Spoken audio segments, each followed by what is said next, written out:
भगवान का स्मरण किया कि मेरे यहाँ भगवान विष्णु साक्षात पधारे हैं, तो एकांत में उनको प्रणाम किया, अपने पुत्र को ही प्रणाम किया, स्तुति की। परम प्रधानम पुरुषम महानतम कालम कवितृवृत्तम लोकपालम आत्मानुभृत्यानुगत प्रपंच स्वच्छंद शक्ति कपिलम प्रपदे। कर्दम जी ने निवेदन किया कि अब मैं आपकी आज्ञा से संन्यास का पालन करने हेतु अब जंगल में हम जा सकते हैं। तो आत्मज्ञान का मार्ग प्रशस्त करने के लिए वो अपना निकल गए। इस प्रकार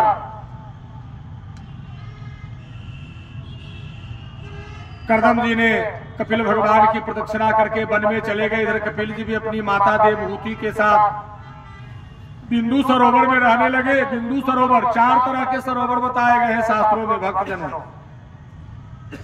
एक मान सरोवर, एक बिंदु सरोवर, एक पंपा सरोवर और एक नारायण सरोवर।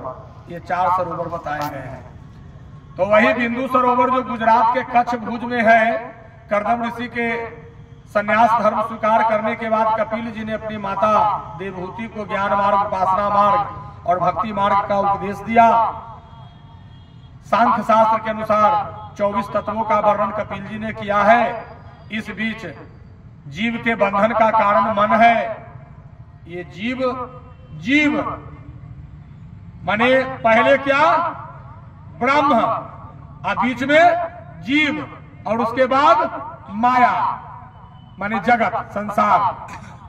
अब तो जीव बीच में है, तो यहां से शुरू किया, यानी ब्रह्म से शुरू हुआ। आप जीव में आए हुए हैं, यानी मानव योनि में आए हुए हैं। अब इसके बाद वो जगत माया रूपी संसार है, अब उसको निवृत्त करेंगे, यानी पार करेंगे, तभी फिर आप वहां पर पहुंचेंगे। उसके लिए यही सब मार्ग बताया गया।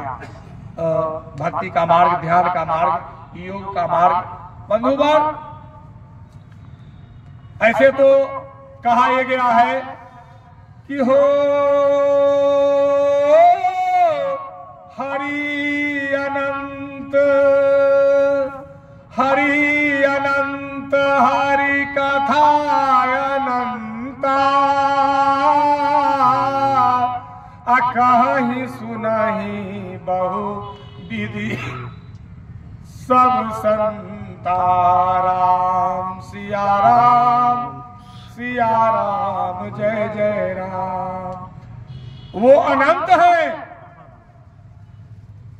जिस रूप में आप उन्हें देखना चाहते हैं उस रूप में वो नजर आएंगे आपको। यही तो खूबी है भगवान की, परमात्मा की। कल मैंने बताया था ना भगवान कि भगवान क्या है। मुझको कहा ढूंढे रे बंदे, मैं तो हूं तेरे पास में, न काशी में, न मथुरा में, और न ही प्रयाग में। तो कहा आपके पास में, कहा तो हमारे पास में यहाँ, सबके यहाँ विराजमान है वो, जिनको खोजते हैं हम लोग, इधर उधर यत्र तत्र भटकते हैं।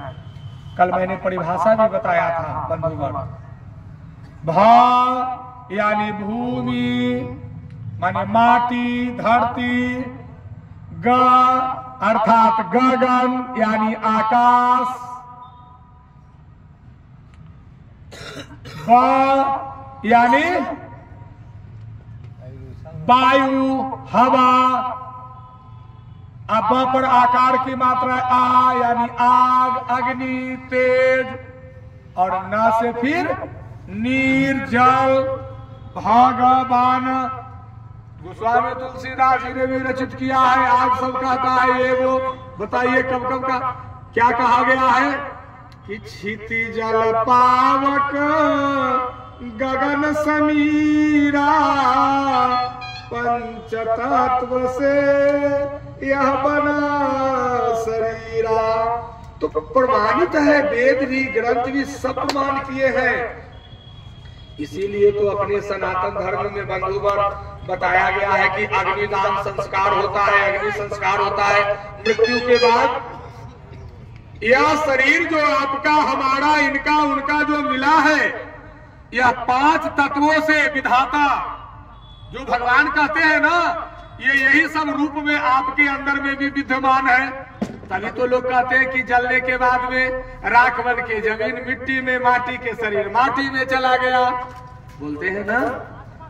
फिर बोलते हैं अग्नि में जल गया, दूसरा रूप।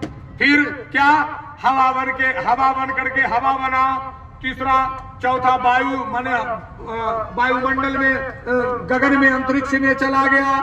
बाकी जो कुछ बचा खुचा पानी अंतिम में ऐसे करते हैं, पानी में कुछ चला गया, हृदय को दहा देते हैं पानी में। तो ये जितनी जो बातें जो बताई गई है धर्म ग्रंथों में, धर्म शास्त्रों में बंधुगण, ये गलत नहीं बताई गई, ये सारी बातें सही बताई गई है।